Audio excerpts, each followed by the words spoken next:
Long press FX6S on button for 6 seconds to enter pairing state. Long press intercom button and function button for 3 seconds to turn on FX8 Pro. Long press FX8 Pro intercom button for 3 seconds to enter Bluetooth search state.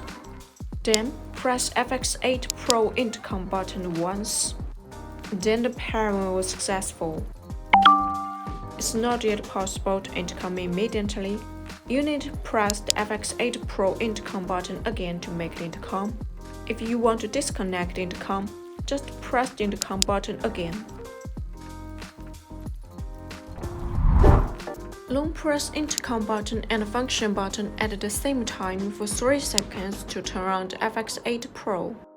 Long press intercom button and function button at the same time for 3 seconds to turn on the FX30C Pro.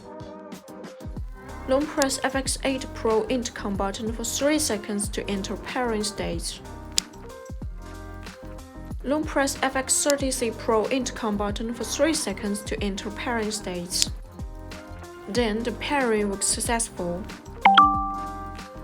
You can disconnect intercom by pressing FX8 Pro intercom button. If you want intercom, just press FX8 Pro intercom button again. You can also press FX30C Pro intercom button to disconnect or connect intercom.